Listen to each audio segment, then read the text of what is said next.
Ladies and gentlemen, welcome to Everyman for Everyone. I am Jason, your host, and Everyman for Everyone is where we talk about our all-common format that we've created. We like to call the Everyman Project. It's no good to have my philosophy of it is, of course, it's no good to have a format if you don't want to talk about it. All right, so before we get things started, I want to take a second to talk about a neat little thing that has happened to me. Traditionally, when it comes to attempting to acquire figures for this new set, doing my trades, all that kind of stuff, I don't usually get a chance to use the wonderful world of Facebook or the internet to trade. I'm often blessed with being able to trade locally with a large group of people. A lot of us do just acquire large amounts of figures. That means a lot of us have extra super rares, a lot of us have extra chases, and trust me, I'm going somewhere with this, believe me. And as a result, I'm usually able to finish a set locally. EarthX wasn't so lucky. There's a number of figures I needed. A lot of the local players wanted as well, and as a result, if they had them, they weren't really trading them. And of course, my biggest one is a high-valued character. We're going somewhere with this, I promise. In one of my trades, I've been trading across province in this case. So one of my trades was in Nova Scotia, and one of my more recent trades was in Saskatchewan with a player named Keith Dobransky. I hope he doesn't mind me dropping his name. But I got a little bit of an extra treat. So our original trade was my Con Gwen pool for the EarthX Hulk. I'm massive fan of the Hulk, as you can imagine, so I super wanted this Hulk, and you know, for the most part, all I really had for trades was all my extras from Worlds. So trade was done. I sent my figure, he sent his figure, but when I received my figure in the mail, I was surprised to find this extra little Hulk in it. But as the camera starts to focus on it, you start to see that this Hulk is not the standard common Mighty Thor Hulk that you're expecting. Or is it? He's got these neat little sunglasses. He's a little bit more highlighted, inked in. Like, there's more detail to this Hulk than you would traditionally get. And he threw in a little business card as well. And I like sharing this kind of stuff. Now, one of the neat things is this is a figure that is allowed in the Everyman format. He is a common Hulk. It's actually figure number 005 from the Mighty Thor. It was given this this business card, the Mod Master. That's probably reversed for you guys, but that's okay. I'm going to show you guys his Facebook page, and his Facebook page is right here. Boom.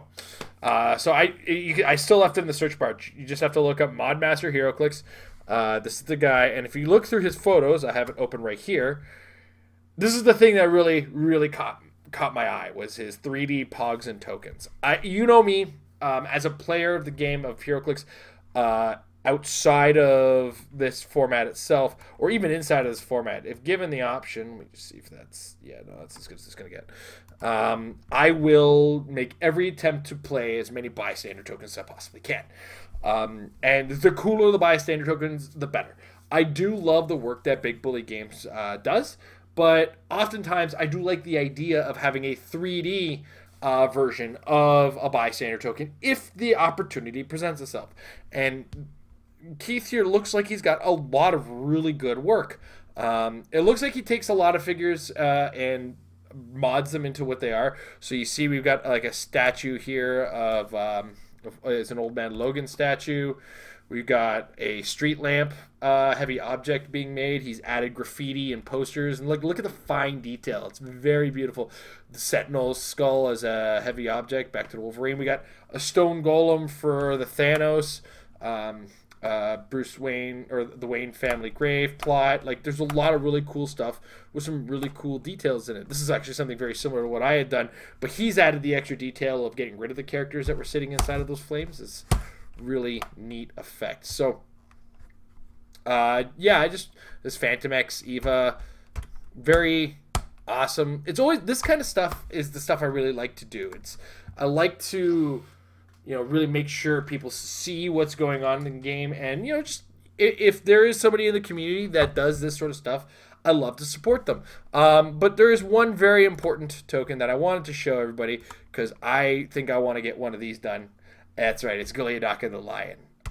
Because we all, we all know my personal man love for Alyosha Craven, and this just looks absolutely beautiful. So, anyway, just wanted to share that for a second before we get into Everyman format. So back to reality. So thank you again, Keith, for that wonderful bonus in our trade. This week, I want to focus the direction a little differently. We spend a lot of time talking about individual figures and how they perform, but we have to start thinking in this format how we're going to perform against different figures, right? The best way to look at this is it comes in a number of ways. One of which is you have to kind of address certain things that will occur in the format. So one of those things was recently brought to my attention that a figure did fairly well in a tournament of this format type at a Majestics tournament. I don't know if they followed the letter of the law of the event per se. I do have to I haven't got all details, but what I was informed of is one specific figure did well that I don't think we have spent nearly enough time talking about. That is, of course, Stiltman. Now, I don't want to talk about the figure himself and how we're going to build with him. That's the kind of the easy part if you think about it. He's got the armor keyword, which means he fits on a team with Cable. You can play him, I believe, in multiples, so I don't think he's actually unique. He may be. I don't double check. Just if you have one handy, double check the base, make sure. But I don't know if we brought this up in our figures that are hard to kill episode. But this is a dude who's not easy to take down.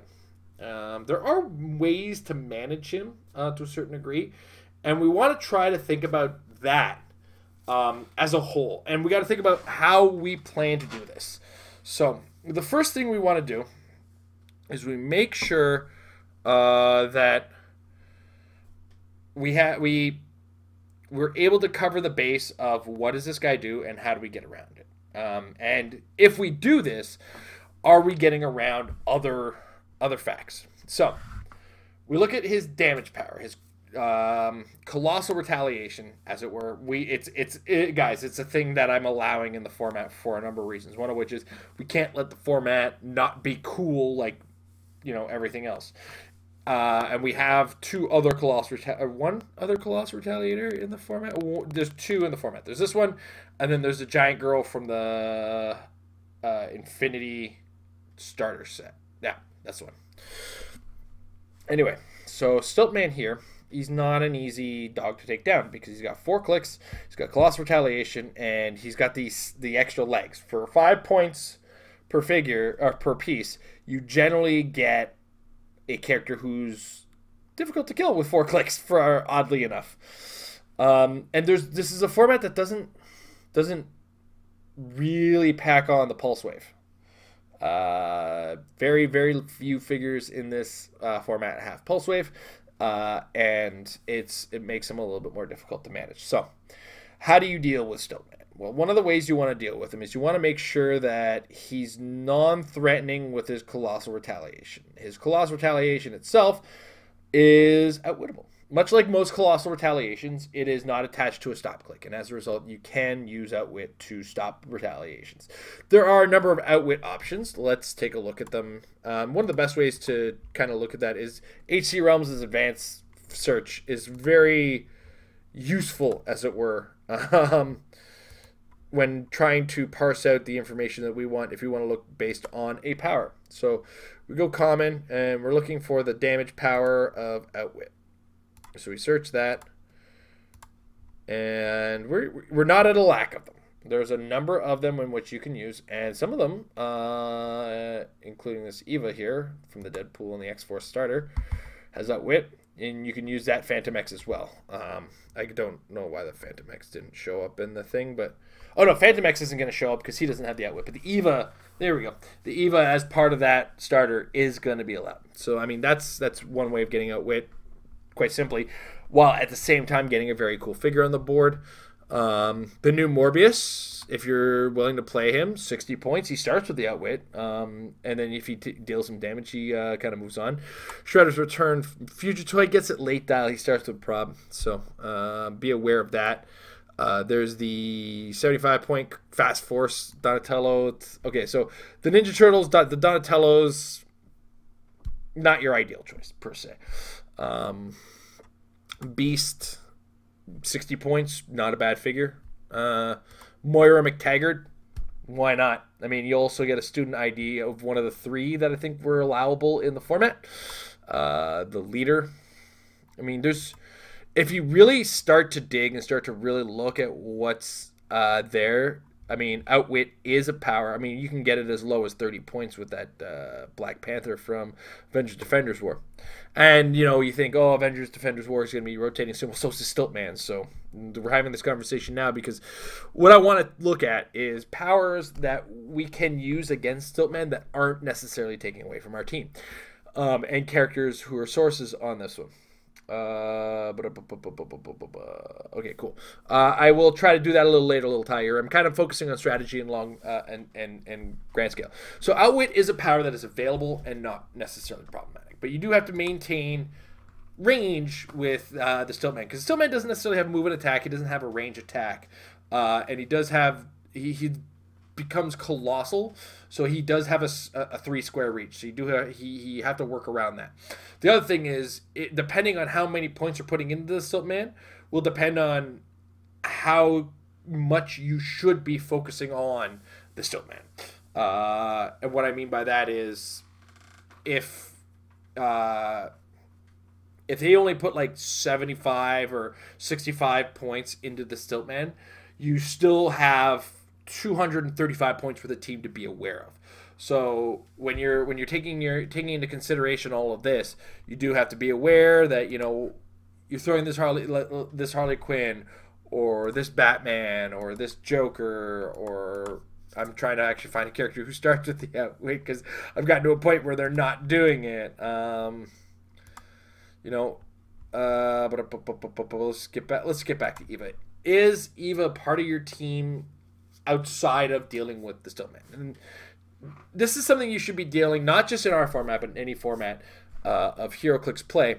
Is what I am doing beneficial, not just to deal with the one thing, but to deal with the other? And Outwit is a darned yes power. It's beyond a shadow of a doubt a yes, you are dealing with more than one problem. So outwitting the Colossal Retaliation goes a long way towards his threat level. The other thing to also note is, if he's got Colossal Retaliation, he's colossal. So you should be able to see him for the most part. For the most part. There will be situations where you can't see him. If they pull you indoors, you pull them indoors. You do have to be aware of where you are on the map. Map awareness goes a long way. What else do we have to be aware of? We have to be aware of the fact that this character will take work to deal with. So if they are a small part of a big whole, you actually have to be able to think about using the outwit on that guy, on Stiltman, on his Colossal Retaliation, and then moving to the actual threats on the opposing team. So like, for instance, if they're playing the armor team, they could have a Batman Beyond or a Cable.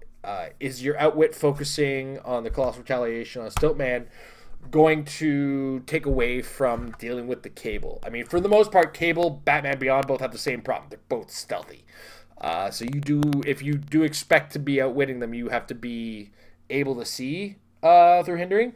Batman Beyond being his own weakness, as it were, his own counterplay, is an interesting fact. But of course, we also have that Hulk from the Mighty Thor starter set, which can definitely help break formation on those guys. Stiltman won't be the one you're breaking, but you force the issue on that guy while forcing off the Colossal Retaliation on Stiltman.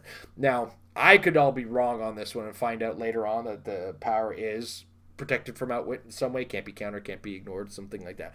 But the damage ultimately has to get done on the Stiltman eventually. If the Stiltman is all of the team, well, then you got to focus as many attacks as you possibly can.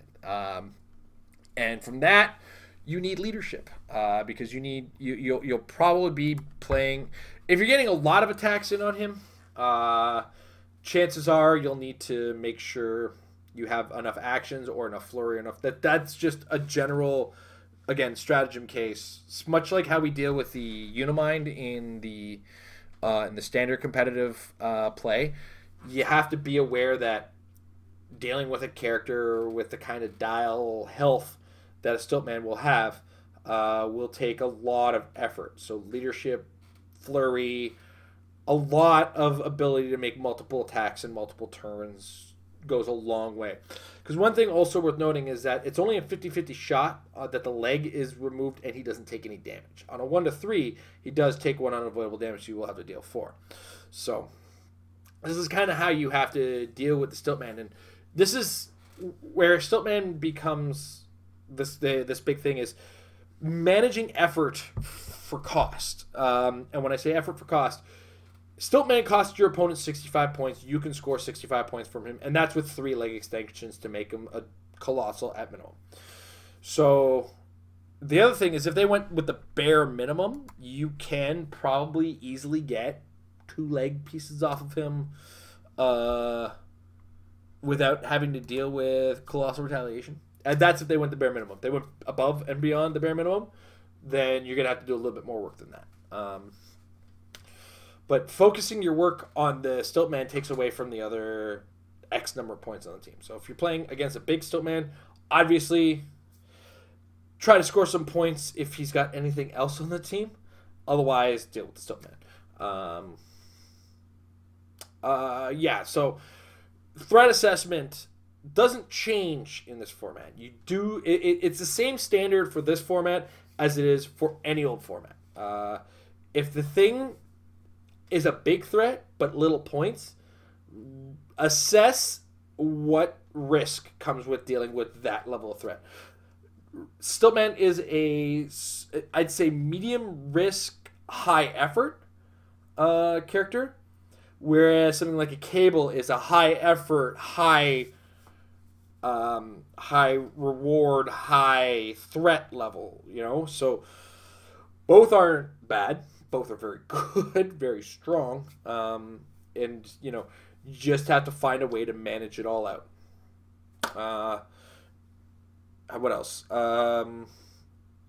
So threat assessment, making multiple attacks, building your team in any format, much like this format, takes a lot of thought process, and the thought process in HeroClix is very different from most other games. You get 1 shot to build your team, to cover as many possible bases as you can, or to be the team that people have to cover the spread on. I play a 300-point team, you play a 300-point team. So my goal here is to make you have to work super hard to kill my team. And my goal is to make a team that doesn't have as much effort to kill other teams. And then the mental chess that it takes to come up with these ideas is bonkers, And this is where meta assessment starts to become its own little game on itself.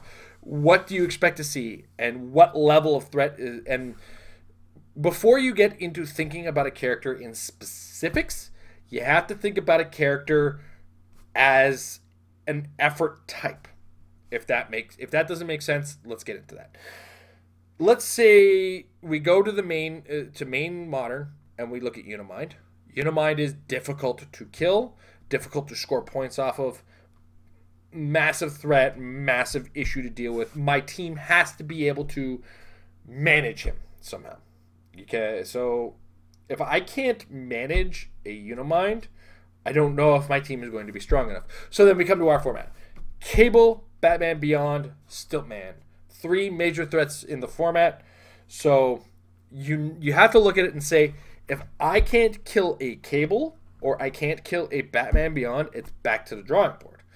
And there's something to be said for the Fast Force Hulk at 50 points, also a massive threat, easier to deal with as far as like outright dealing damage to him than a lot of these other teams, but you do have to just kind of threat assess and be ready for that team as well. I mean, it takes a lot of thinking to build a team that's ready for everything, but you do have to maximize the number of things that you can deal with, and then from there, you're trying to think for the tournament, and That is difficult, to say the least.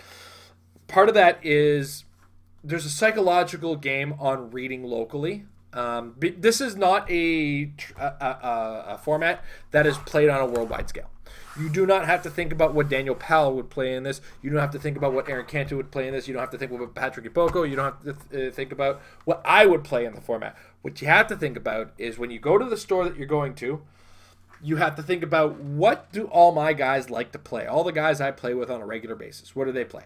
So here's your psychological matter. Billy B loves to play the most aggressive possible teams he can come up with.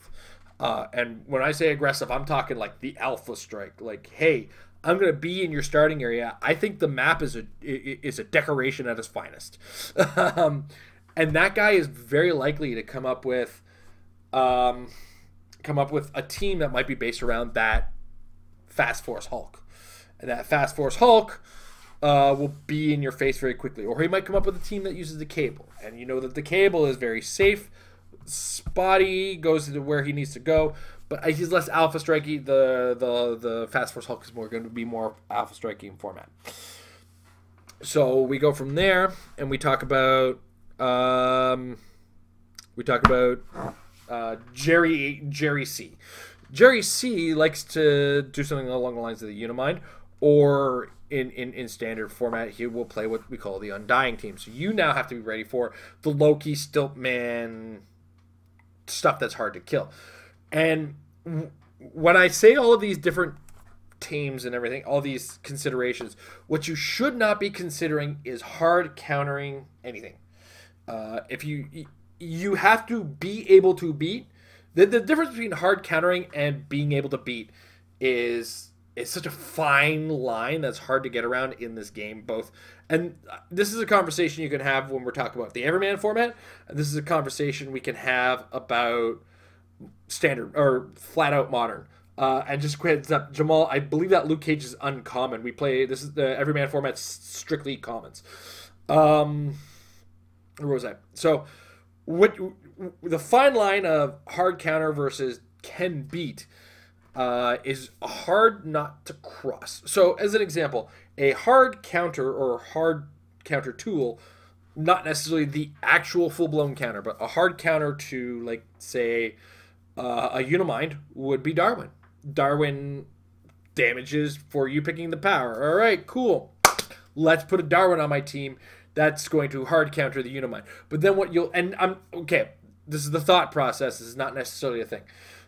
When we get into our format, what am I going to say? What is a hard counter on this? There's not really a whole ton of hard counters. It's difficult to actually come up with that one in the format because it hasn't really gotten that far, as it were. Oh, okay. So I have to deal with the guys who are playing the Owl, the Court of Owls teams, which include Talons and Talons. Talon, I believe is not Talons. Court Assassins, Owl Assassins, or whatever they are.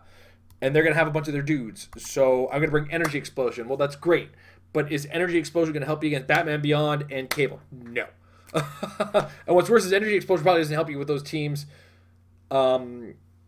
In this case as well, because their main targets are stealthy and they're easy to just keep away with from the regular dudes, and all you're doing is Energy Explosioning about 10-30 points while they're safely using the shadows. Now, granted, it's very easy to walk around that strategy, play it out, and everything like that. So don't say it's definitely not going to work, but your thoughts on hard counter always get there, and then you don't run into the situation and you're left with dead weight. Because very frequently when I say a hard counter, it is here to only deal with this. And this is the only thing it's going to deal with. And I don't have to deal with anything else because this is here. So, like, if you bring a Leech or a Darwin to another event, or you come to this with something that said, I honestly, I'm drawing a blank, but I feel like there is a guy who just says you can't use X power, but if they don't have X power, what good is that guy? And that's kind of what I'm saying. So It's weird because I feel like I don't know the format as well as I should. Bad, Jason. Bad. Naughty. Naughty. Having the conversation without coming up with the conversation or the actual topics.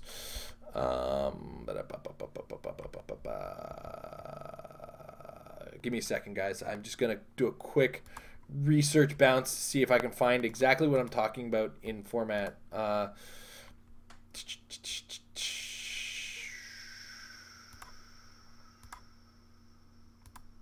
Okay, let's talk about how no, I've broken myself. I've done it, guys. I went and screwed myself up this way. I'm very bad at being a presenter.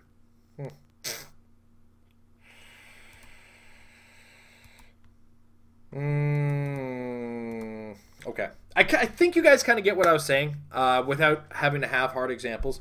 If you put a character on your team with the specific purpose of dealing with one other figure that you might come across or you plan to come across at least once, you are trying to hard counter. And you end up, in that case, when you say, I'm going to deal with he didn't bring that guy. Now you've got dead weight on your team and you want to try to avoid that at best.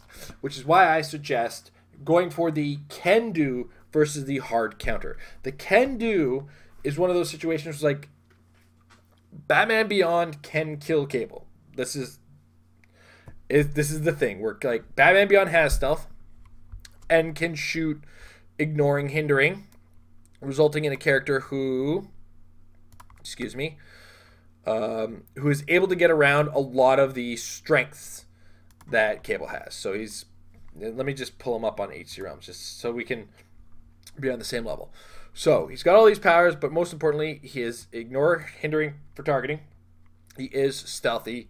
He does have a lot of cool effects. We go to Cable. Cable has stealth, but improved movement ignores hindering movement. He does not see through stealth. So this is where you look at the two dials, and Batman Beyond does have a slight leg up. Now, challenge Batman Beyond is going to have is that Cable is going to be able to probability control his attacks. What's more is Cable can also use his move and attack with close combat attack. So he does have the tools to get around a Batman Beyond. So when we look at both on their own, we'll just kind of make it simpler to... So Cable has the tools. Batman has the tools. Both have the tools to deal with each other. And what's more is Cable's going to have a high defense at the range because he's got that special defense power that gives him energy shields so long as he doesn't have 2 action tokens. Now, granted, there's going to be a lot of cases where Cable's going to have 2 action tokens. He's 120 points if you're a 300-point team, assuming 300 points for the format. Batman Beyond is generally going to be dealing against an 18 attack or a 19 attack, trying to hit an 8 with 6 range. I think they both have 6 range. Oh, Cable has a range advantage, but Cable, again, the range advantage doesn't matter in this. So you see, both of them can kill the other, and in fact, I think Cable still edges out Batman Beyond to a certain level, just because Cable does have an additional tool to help deal with Batman Beyond. And what's more is that Cable's additional tool is close combat focused.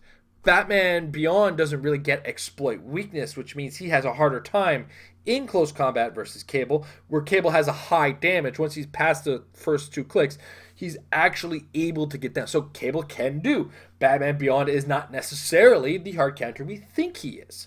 So can do, and you just keep that in mind, right? Now, this is all going to shift come rotation. So this is just the high-level thought process of how do I play it out now in order to make it work? And what do I have to take into consideration when building? Both of these characters I'm talking about are characters you do have to consider because they're both very strong. We've also, like I've said on several occasions in tournament reports that we've received for the format, that people are playing with the Court of Owls teams, using a stack of Court of Owls initiates, 10 points, Underworld team building, which is significantly better nowadays when you consider the fact that the Court of Owls initiates can be carried by the Court of Owls assassins, who are 70 points. So these guys have willpower, 8 movement with sidestep. They're able to actually, with the new rules on the Underworld team ability, sidestep carry and then carry 2 of their guys so that they can actually use Mastermind to the Court of Owl initiates. That's, I think, pretty cool. And what's more is if you have a Court of Owls assassin who's in a little bit more danger than another one, you can actually transfer damage onto that one. Or if you kind of know where the damage is going to go, just end up on your regeneration click and regen up next. So that's a team you can take into consideration a lot of the neat little tools it has. And when you really start to put teams together, you look at what they can do, what you can do, but then what they can do outside of what you can do, and then you have to kind of look at it and say, where's my can do? And if you have the can do, you do. I know. Everybody's looking at me like, Jason, nothing, any of what you just said gave me any information. And you're right. I am really hard pressed to give you the information. But, you know, I'm not here on this particular episode focusing on a character per se. I'm more or less focusing on the high level let's talk stratagem of what you could possibly do in this format while sorry, I'm just kind of setting up for the next thing I'm going to address, while not saying this figure's good, this figure's good, this figure's good. That's a conversation we've had for lots of episodes. It's time to ring in and come back to the fact that this is there's a lot of things that you have to think about outside of what figures are good. You have to think about grand scale, and it doesn't change for the format. So, next up, all right. So we're gonna start with addressing some of the things in the chat, not all of them. So as I mentioned to Jamal McCann, the Luke Cage from Earth X is uncommon, so we're not really gonna think about that figure when it comes to builds, because don't get mixed up. There's a pauper format for Hero Clix that is being run by another player who's doing a fantastic job and has got a lot of tournaments being run with it. It's very interesting, but their format includes uncommons and I think takes out starters.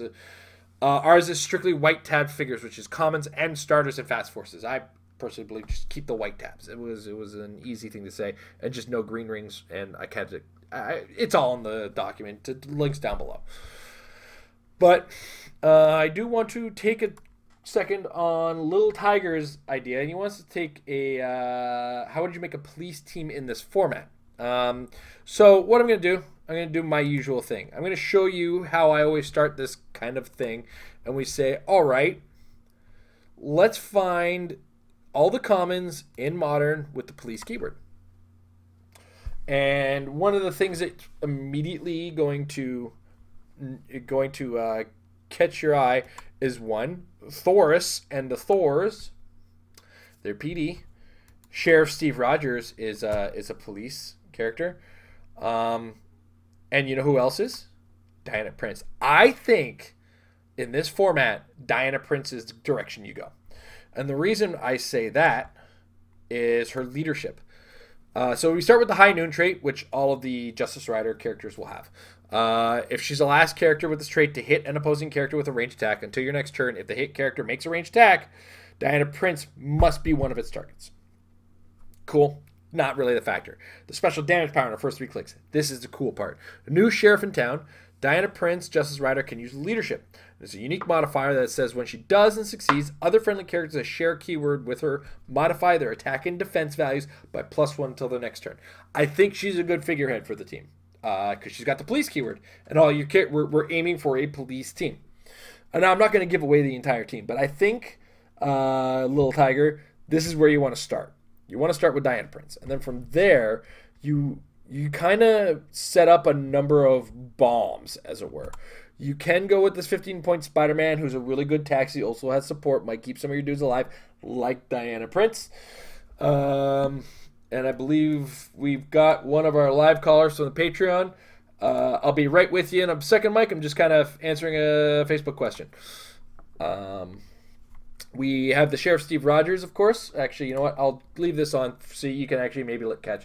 So we started with Diana Prince, the police team. You can go with Sheriff Steve Rogers. It adds a little bit of extra leadership, so you might be able to de-token a couple dudes. I am trying to click on the wrong thing.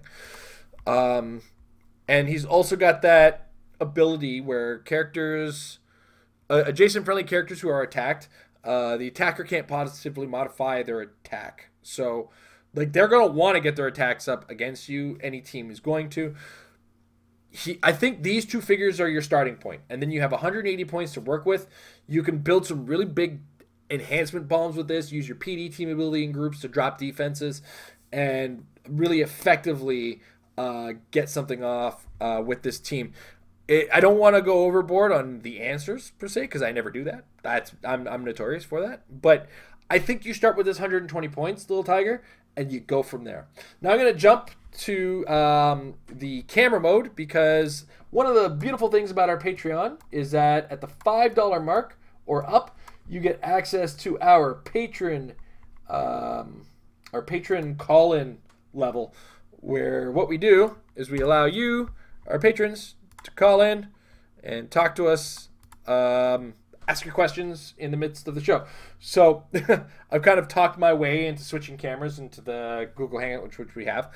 But Michael, thank you for joining us on the show. Did you? What do we want to talk about today on Everyman for Everyone? So yeah, I just got back.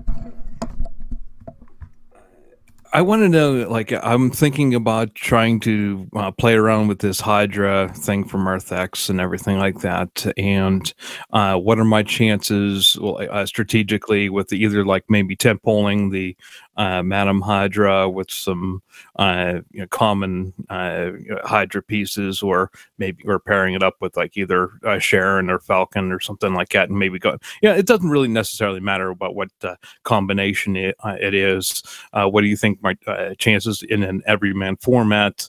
Does it stack up or rank pretty high with success? Or then I'm sorry, this is a twofold question. Is that what should I look out for if I do bring and build with a Hydra team, especially using the EarthX pieces?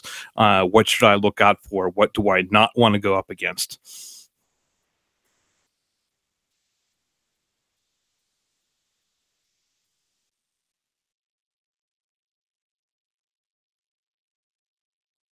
Up, I'm like, she's not really going to fit. So Madam Hydra isn't really going to fit the format. I just have to repeat myself because I forgot I wasn't going out to the root world. Because she's a rare. This is a strictly common format. But that doesn't leave us in the lurch just yet. Because one thing worth noting, because I'm on the Google Hangout, unfortunately, the fans aren't really going to see. Actually, you know what? Now that I think about it, I have this mode. Boom. And then I just got to... Nope, that's not the one. Was it this one? This one? I had it. Here it is. And then we do this. Boom. Okay. Ah, that's better. All right. So we can start with our advanced search on the Google or on the H2 Realms, where we go with commons with the Hydra keyword in modern. Now, worth noting is that both of the common level Hydra guys, they're pretty good offensively, I think they are, because I believe they increase attacks at range and close combat. I just have to kind of okay, woof. We got our work cut out for us, because with the Hydra keyword right now in the common slot in modern age, we have 4 figures. Both of them are those new Hydra guys. 2 of them are those new Hydra guys. One of them is the 15-point ninja from Deadpool and the X-Force, and the other one is the common Kingpin from Superior Foes of Spider-Man. And this is the one that says he can use Outwit, but when he uses it, he can use it as if he occupied the square of a character with a shared keyword. We're not out of the woods yet. There's hope. There is some level of hope. And this is what we call overwhelming odds. There's also ways in the format to cheat our way into a different way. So if we start with the 2 Hydra guys, being able to increase close combat or range, I feel like close combat might not be the direction we go, but bear with me. The Kingpin is 75 points. It's a lot of points, but it is leadership and mastermind, which makes him difficult to deal with. And he does have outwit, which extends quite a distance. Plus, we also got to consider that if we keep the close combat one, he's a better attacker. If we keep the range combat one, it's not going to help him, but it's going to help other factors of our team. Because Earth X brought us Silver Sable. I knew she'd come in handy in the format eventually. And you can use her in multiples because she's not unique, I don't think. Which gives us this neat little tool of adding more leadership, adding a 50-point character with Mastermind. So what we can do without giving up too much of the plot and giving up too much of the strategy is that you can actually use Silver Sable instead as your leadership source and then kind of force forward. If we drop the close combat, well, you know what, keep one or two of the close combat guys. We go with a couple Silver Sables and stacks of the common Hydra guys and maybe even include a handful of ninjas as well just to bulk up the team. You could go with a massive swarm of dudes who I think the two Hydra guys from the set have sidestep. So you're going to spend a lot of your turn going sidestep, sidestep, sidestep, sidestep, sidestep, sidestep, sidestep. You're slowly working your way up while you have Silver Sable doing a lot of the heavy lifting at range and using all of these extra Hydra guys to kind of take the damage. Now, unfortunately, I believe the Hydra thing is a unique modifier, but having multiple copies of the unique modifier is less about overdoing it and more about an insurance program. So you want to have insurance to make sure you get that +1 attack at range with these Hydra guys. Now, I'm not going to build the entirety of the thing, but if you're looking to run those particular Hydra guys in this tournament, you have to keyword cheat your way in. I do believe those are the only. Well, no, there are other sources as well. Let's never forget our friend from. I think it's. Give me a second. I don't want to misquote myself, but I do believe because one of the things that you're not going to get from that advanced search is this little bit where you can take a named keyword on a thug, and now you got 10 attack thugs at 5 range or 10 attack thugs at close combat, and they'll be busting caps on people because they keyword cheat. So the trick with the Hydra team, it's to keyword cheat your way through it. That's actually, I think it's the best way to kind of manage to use that new Hydra Hive thing because there's only the 2 in the common slot. The other ones fall under uniques and uncommons and rares, which isn't Everyman friendly, but Everyman can make everything work a little bit better in ways so long as you think your way around it. And it's a little bit of cheating, but that's why we do this. It's why these figures exist. And we think to ourselves, am I ever going to use that Silver Sable in the competitive game? Maybe in a couple of years. I don't know.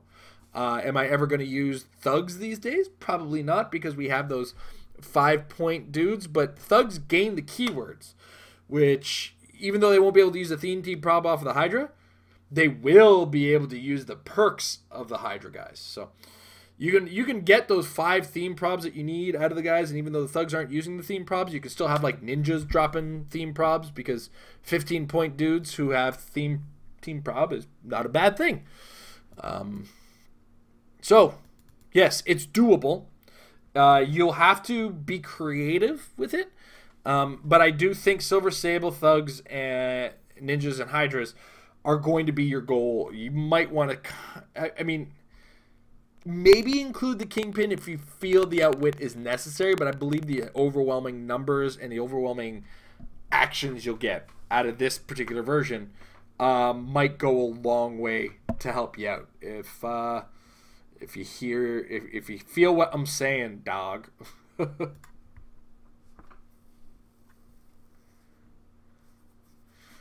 Anything else that you want to ask? Okie dokie. So we'll get back to this one. All right. I'll keep the mic on for you, and I will drop the camera. Thank you very much for joining us today, Mike. Let me just kind of get my camera back in action. There we go. All right. Beautiful. We're back. We're back. All right. So Yeah. Well, so unfortunately, I didn't see the chat while I was talking to Mike there. Yes, Rick, you're right. I got to the thug thing. I got to the thugs. Hey, we have next Mr. Merritt. Oh, Ricky Yell's talking about Gotham City keyword too. Yeah, Gotham City is it's a strong keyword theme for sure.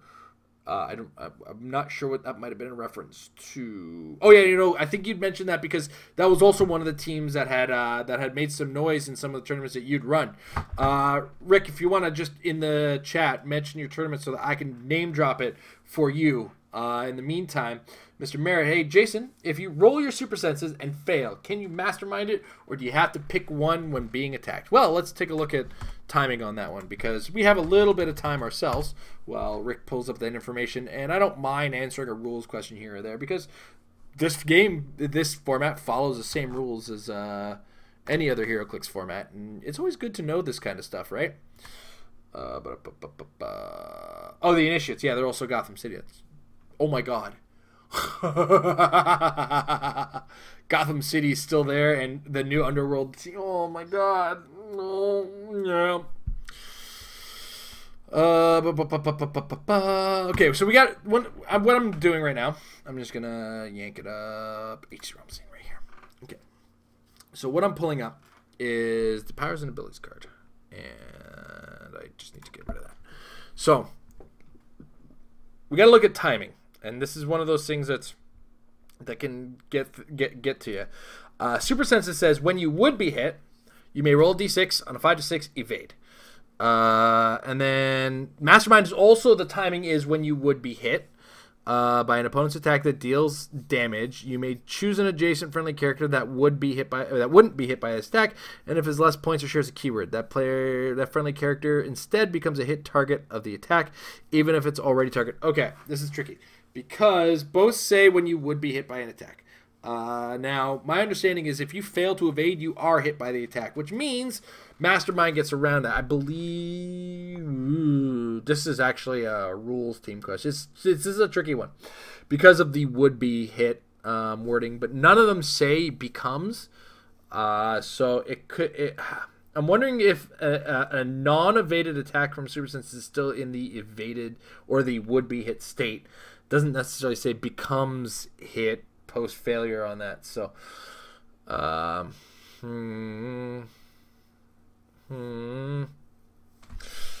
gonna have to actually say I can't trustworthily can't come up with an actual answer for you, Mr. Merritt, without some help from the win.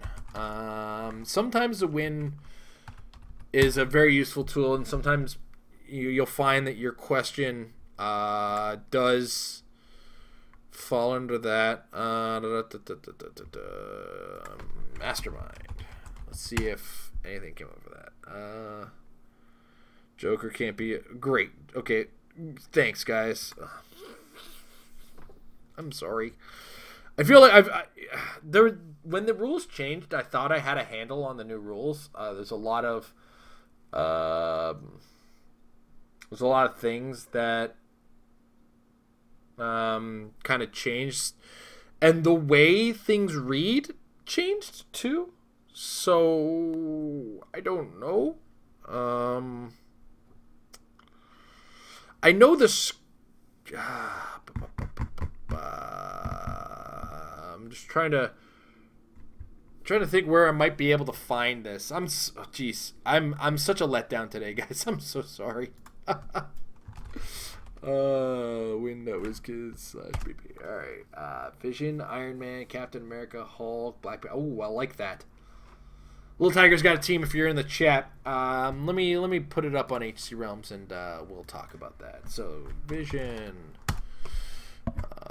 Which one is that? Okay, so I'm gonna assume based on numbers, we have Vision from Avengers Infinity, Iron Man, figure number 3. So that is probably Secret Wars. Oh, good job numbering system. Captain America. Which Captain America comes in at number 11? Avengers War. Also very good Captain America. I like that. I think I've talked about him. I know which Hulk that is. I know very well what that Hulk that is. 106 would be. I'm assuming 50 points on this one. I might be wrong. And Black Panther. All right, that's figure number. Nope. This one. Yeah, I'm guessing you're talking about Shifting Focus Black Panther, because we come up with 295 points from team from that. So, let me just give one more quick check on the new rules, general clarifications, mastermind. Sorry, yeah, everything was fine for Metal Lab. It's one of those situations where it was a holiday Monday. There's a couple it's one of the let everybody take the holiday. We don't. I try not to force the holiday, and if guys want to take the holiday off, that's fine. Tom was out of town. I was with the family. And it gets a little exhausting on a holiday with the family. I'm not gonna lie. I love them to death, but they take my energy, man.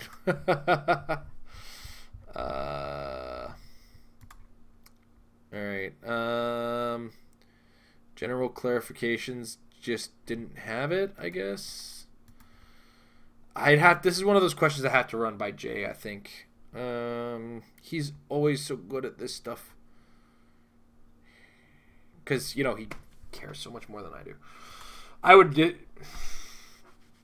For now, Mr. Merritt, I would double check locally with your judge. And I'm going to assume, because both are based on a would-be hit, Super Senses does not evade. You're still in a would-be hit status, which means you can still mastermind, because not evading doesn't immediately trigger a is hit status. And that's where I kind of stand on my understanding of the two, but do double check with somebody who's better at judging than I am on your question.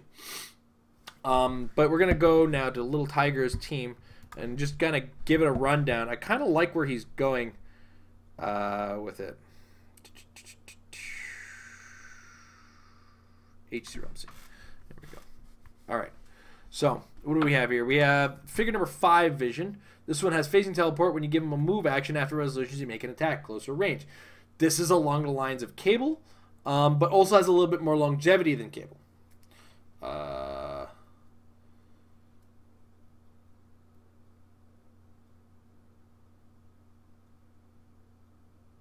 Yeah, Rick. This is one of those situations I don't. Yeah, sorry, you guys. Sorry, I'm getting distracted by the chat. So yeah, on the level of Cable for that sort of deal, the only concern, of course, is unlike Cable, you don't have the stealth. But post rotation, this is going to be a really good character in the format. Plus, he's got that defense power where you can choose either invincible or shape change in super senses, double rollouts. Nothing wrong with that. And Vision can use the chosen powers until you choose again. So, all right. And then we have the Iron Man for TK and a backup. Like, this is a third string, second string attacker. Iron Man, who's also got TK, really great. Captain America. Captain America can use leadership, but succeeds on a 4 to 6. Yeah, and on a 6, you remove an action token from each friendly character with Avengers. For this team, even, it's just bonkers. Then, of course, we have the Fast Forces Hulk, who's probably one of the top figures in the format, which allows him to leap, climb with these stats and make a Quake. And with the new rules on Quake, and of course we have this Black Panther, who's a shifting focus Black Panther, and has one common which he can shift to, which has charge and blades. So he's not just a source of outwit, he's also a source of charge. We may have stumbled across this team in the past. I don't know. I don't keep track of a lot of what we build on the show, which is, one of my failings. But I think this is what we like to call a well-rounded team. It's got a lot of everything. Doesn't do anything spectacularly, but it's got a lot of tools to run the team in a lot of different ways. And Captain America alone, with his ability to possibly split or remove action tokens from all your characters, is super strong. It's just a shame that that this is kind of works. It's kind of a shame that the Avengers team ability doesn't work the way it used to. Where now it's that +1 movement when you're making a move action. It's great for the Hulk, but it's not a great way that the team ability works. This would have been a great team when the team ability said, "Hey, when you make a move action, it doesn't count towards your action total." So you'd be able to move this entire team, and on a roll of a 6 from leadership with this Captain America, clear your whole team if you're lucky, or and that you'd be able to more aggressively move forward. What's more though is this Captain America got a 50-50 chance instead of a 33% chance of being able to drop the token.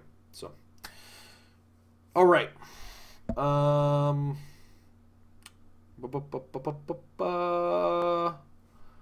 right. So we move. So the conversation still go on about things. Right. Yeah, I think that's about it for the show today. So yeah, Little Tiger, second team is also very good. Keep your mind plugging about that PD team ability and what you can do with it. I do suggest running the Diana Prince Justice Rider and the Sheriff's Reign or Sheriff Steve Rogers. Very good start to a police team. Guys, like I said earlier, think about what you're expecting to see in format when you are about to build your teams, and think less about individual targets as what your team solves, but rather can they do it? Because can they, if the answer is yes, but and the can isn't the edge case, you're on the right track. So don't be ready for one team. Be ready for as many possibilities as you can be. It's kind of a thing I just stress in general. I want to take a second to thank our patrons over at patreon.com/marriedwithclicks. Join us on that. If $5 are up, much like Michael did on the show earlier, you can be a part of the call-in portion of the show. $10 up gets you action tokens. Those should be in the mail for the last 2 months very soon, guys. And $1, as little as $1 gets you access to our patron Discord, which I should just take a quick peek at just to make sure nothing has shown up.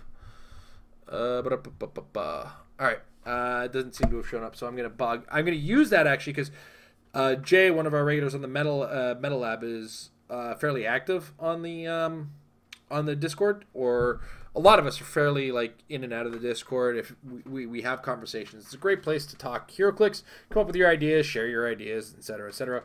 And it's a good community to dudes and dudettes who like HeroClix. And that's any valuation as well. Any valuation gets you access to our patron hangout, which should be